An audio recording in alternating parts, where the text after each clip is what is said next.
le foot, bien sûr, mais il y a ce drame que vous révélez dès les premières pages. D'ailleurs, vous avez 13 ans, et pour pouvoir jouer au foot, vous changez de collège. Mais il est trop loin de chez vous. Donc le principal vous propose de dormir chez lui 3 jours par semaine. Il vivait tout seul dans l'enceinte de l'établissement et il va abuser de vous. Bah oui, voilà, comme vous le dites, c'était parfait. C'est-à-dire que j'ai plus besoin de prendre mon train à 5 heures du matin, etc. Il me faisait à manger, je pouvais jouer à la Nintendo, etc. Mais malheureusement, tous les soirs, c'était un cauchemar, c'était une bagarre. Et puis, voilà, c'est là pourquoi je dis Margot a été très importante, parce qu'elle a réussi à balayer toute cette toxique masculinité. Et moi, j'ai grandi, mon père, l'éducation, c'est si tu pleures, c'est un signe de faiblesse. Donc voilà, j'ai effacé toutes mes émotions et j'ai pas honte de dire, même quelquefois, quand je gagnais des trophées, je faisais semblant d'être heureux parce que j'avais vraiment bloqué toutes mes émotions et je pouvais communiquer avec personne. Vous pouviez pas en parler, au point d'ailleurs que quand des policiers vous interrogent parce que cet homme a été arrêté et mis en cause dans d'autres affaires, vous ne dites rien? Parce que on a honte de soi, on n'a pas envie d'en parler, et c'est à partir de ce moment-là, je me souviens quand j'ai raccroché le téléphone et j'ai dit non, j'ai grandi avec ce poids pendant toute ma vie. C'est pour ça quand les gens me disaient pas t'es un mec bien, je me suis senti comme un lâche parce que j'avais abandonné plusieurs enfants, plusieurs personnes qui ont été dans la même situation. Parce qu'on parle des enfants, j'ai parlé devant plus de 800 personnes en Angleterre et il y a une femme de 50 ans qui est arrivée, qui a fondu en larmes. J'ai dit pourquoi vous pleurez madame? Elle m'a dit parce qu'à 9 ans je me suis fait violer par mon propre frère et j'en ai jamais parlé à mon père ou à ma mère ou même à mes enfants. Voilà, je vous en parle parce que je me sens connecté, donc je donne de l'espoir à beaucoup de personnes. Mais vous dites, voilà, il faut parler. Vous adressez même directement aux enfants, aux adolescents qui pourraient lire ce livre. Mais exactement, il faut parler, mais c'est facile de dire il faut parler. Il faut qu'ils soient prêts. C'est pour ça que quand les personnes me disent mais Patrice, bravo pour ton courage. Non, c'est pas une question de courage. C'est pas parce que ces personnes elles parlent pas qu'elles sont pas courageuses. Mais c'est juste que voilà, c'est tellement difficile, on veut l'enterrer et on a vraiment honte. Vous savez ce qu'est devenu votre agresseur? Je sais pas du tout. C'est la question que ma mère m'a posée. Je sais pas s'il est vivant. Je sais pas s'ils l'ont arrêté. Mais je sais même plus à quoi il ressemble. Et le pire, c'est que j'ai même pas de haine. Et on m'a demandé mais t'aimerais qu'il soit en prison aujourd'hui? Et la réelle réalité, non. Et après j'ai dit oui parce que je veux pas qu'il refasse la même chose à d'autres enfants.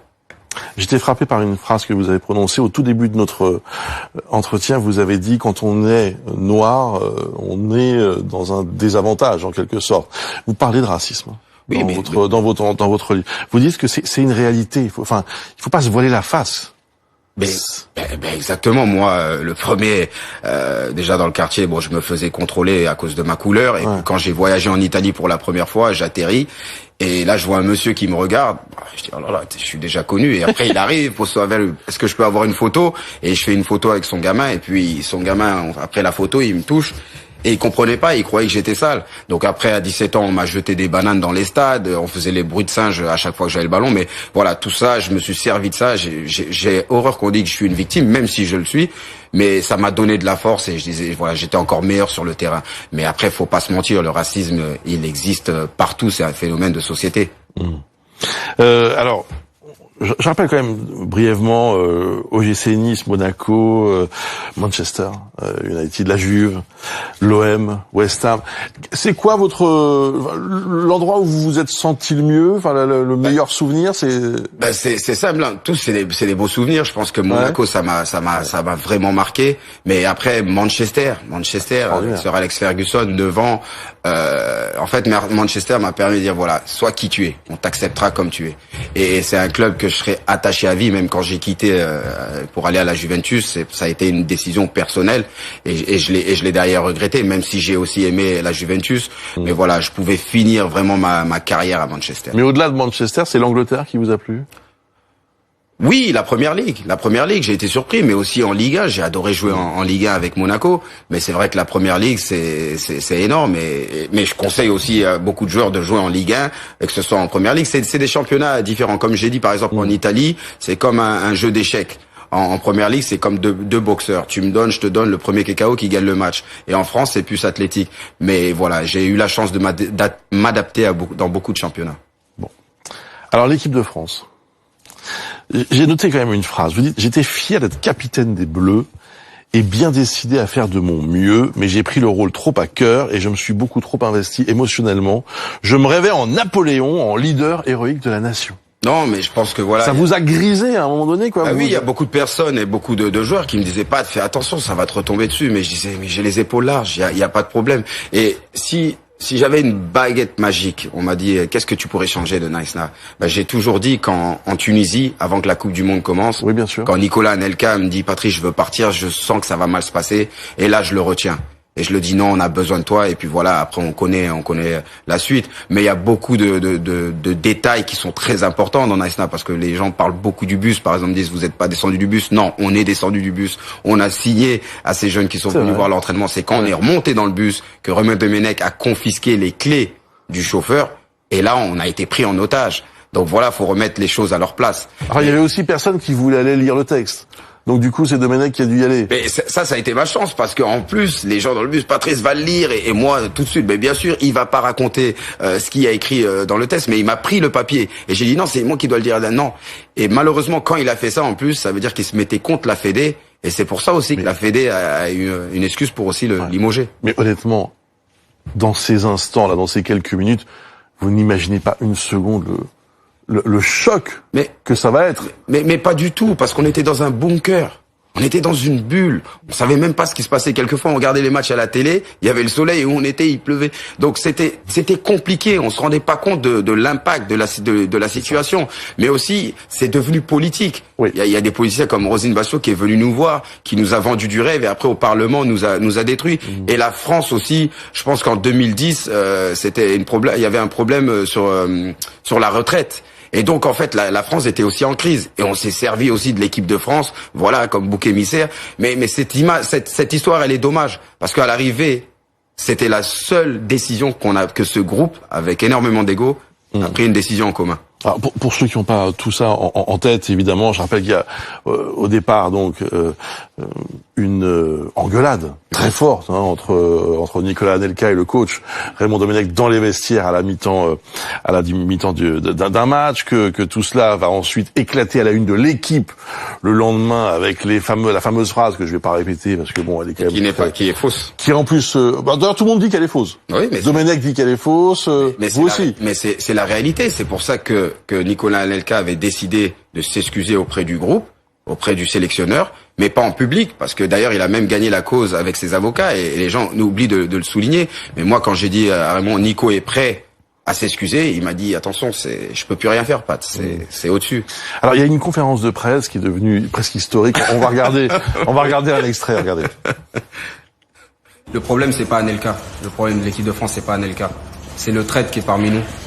Parce qu'il faut le dire, comment cette chose a pu sortir dans la presse, puisqu'il y avait que nous les joueurs et le staff. Moi, la question qu'il faut se poser, c'est ce traître qu'il faut éliminer du groupe. Bon alors quand je vois ces images, je me dis j'étais vraiment dedans, quoi. Oui, ça. Enfin, on était tous dedans, on était tous à fond. Hein, on était tous à fond, mais voilà, le cœur brisé. Moi, je me souviens, surtout quand moi j'aime pas l'injustice. Moi, s'il avait dit ça, ok. Mais la justice, après, il a dû rentrer. Lui aussi, il s'est fait lyncher par les médias, sa famille. Donc c'est dommage. Et dans les vestiaires, il se passe plusieurs choses, et même pire que ça. Et là, que c'est sorti comme ça, moi, je trouve que voilà. Bon, alors le traître, c'est qui? Il y a beaucoup de personnes se posent la question. Il y a certaines personnes qui disent que c'est un joueur de l'équipe de France, un grand joueur, et on a certaines personnes qui disent que c'est carrément le sélectionneur. Mais moi, j'espère qu'il dort tranquille la nuit.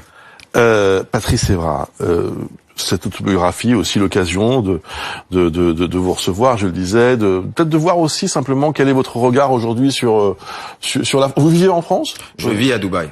Vous vivez à Dubaï? Mais il va falloir absolument que je revienne en France. Pourquoi? J'ai dit, mais parce que j'aime ce pays. Ouais. J'ai grandi ici et je sais que les gens ont besoin de moi. C'est bien beau de taper derrière un ballon, de revêtir le maillot de l'équipe de France, mais donner de sa personne. Et j'ai déjà eu quelques entretiens avec le gouvernement. J'ai envie de faire des choses sérieuses avec des personnes. C'est pas juste un petit déjeuner, mais bien après sûr. être sur le terrain. De vous impliquer? De m'impliquer, parce qu'il y a beaucoup de jeunes qui vivent dans les cités, mais d'autres personnes qui ont besoin d'un exemple. Ouais. Vous suivez un petit peu l'actualité, les débats? Est-ce que ça vous intéresse? Est-ce que vous votez, par exemple, Patrice Evra? Je suis sincère, je vais pas mentir, je vote pas. Je suis quelqu'un qui regarde pas les télés, qui écoute pas les médias parce que je vis le moment présent, je vis ma vie à fond. Mais je pense qu'il y a un moment, voilà, moi c'est plus dans la masse. J'ai envie d'être au contact des gens. Les personnes me disaient qu'est-ce que tu vas faire à ta retraite? C'est me rapprocher des gens. Ouais. À la retraite à 40 ans, ça va, c'est bien, mais c'est aussi le destin d'un footballeur professionnel. Exactement. Bien sûr, vous avez encore beaucoup de temps devant vous pour faire plein de choses. Exactement. Mais là, alors, vous ne regardez pas les débats, je le comprends très bien. Mais enfin, vous êtes aussi concerné par la crise sanitaire, par cette épidémie qui depuis 2 ans nous empêche de vivre normalement. Vous avez un regard là-dessus? Je sais pas, vous êtes. J'en ai tellement parlé que moi ça me fait mal déjà de voir des personnes avec le masque. On voit plus les expressions, etc. Mais il y a un moment, je pense que on en parle beaucoup trop de ce Covid. Faut être sincère. Il y a des personnes qui sont décédées du Covid, mais j'ai l'impression aujourd'hui, tu fais même un accident de voiture, on va dire c'est parce que tu as eu le Covid. Et par exemple en Angleterre, voilà, quand il y a le Covid, on enterre directement le corps. Donc il y a plusieurs, pour moi c'est politique. Et j'ai toujours dit, quand tu veux gouverner et diriger des personnes, c'est avec la peur. Donc voilà, faut faire bien attention. Et par exemple, vous êtes vacciné, vous avez suivi, enfin vous êtes pro-vaccin. Mais c'est un débat qui vous intéresse? Non, ce débat vraiment il est personnel. Moi je comprends pas quand il y a des personnes qui est-ce que t'es vacciné, t'es pas vacciné, mais chacun est libre de faire ce qu'il veut. Je veux dire, il y a un moment faut arrêter de parce qu'il est pas vacciné. Oh là là, c'est une mauvaise personne parce qu'elle est vaccinée, il est bien. Non, chacun est libre de faire ce qu'il veut. Chacun est libre de croire ce qu'il veut. Faut arrêter, faut laisser le droit aux personnes de faire ce qu'ils veulent. Parce que personne sait vraiment qu'est-ce qui est ce Covid, d'où il vient. Pour moi, c'est pas un hasard. On va pas se mentir, c'est pas un hasard ce Covid. C'est-à-dire? Parce qu'il y a Bill Gates qui en parlait déjà dans une conférence en 2013. Après, je suis pas quelqu'un qui va dire voilà, ce truc qui a été programmé, mais voilà, je préfère, je vais en parler un jour, parce que je parle toujours avec franchise, mais le Covid, personnellement, moi, il me fait pas peur. D'accord.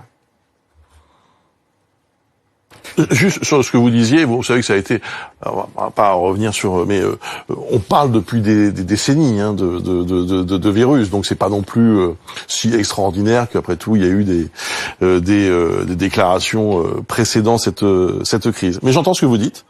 J'entends ce que vous dites sur cette crise, et c'est votre opinion et au fond votre liberté, même si bon, ça pourrait, vous le savez bien aussi, être repris et interprété comme une forme de complotisme ou ça pourrait être repris comme il est. Moi, je parle avec mon franc-parler. Bien. Voilà. Je voudrais quand même signaler à tous ceux qui vous suivent et vous aiment que ce soir, ça je vais écouter, 18h, vous serez avec Jérôme Rotten. Ouais. Sur RMC. C'est un rendez-vous important parce que on peut le dire, ça a été compliqué entre vous. Il m'a fait mal. Voilà. Donc ça va être vraiment une émission très importante ce soir. Vous allez être l'invité de Jérôme Rotten sur RMC pour vous expliquer enfin. Vous attendez ce rendez-vous? Non, pas du tout. Mais voilà, je serai là avec ma franchise. Si j'ai accepté, c'est que j'aime bien confronter les personnes et leur demander le pourquoi. Bien. Eh ben écoutez, alors on écoutera ce soir sur RMC la fameuse rencontre entre Jérôme et Patrice Evra. Alors je rappelle le livre I Love This Game, c'est chez Hugo Sport. Voilà, donc ça c'est toute l'histoire de Patrice Evra, vraiment sans filtre. Vous avez décidé de tout raconter. Exactement. Et vous le faites avec votre cœur, comme vous le disiez à l'instant. Merci Patrice Evra. Merci à vous. Merci d'avoir répondu à nos questions ce matin sur BFM.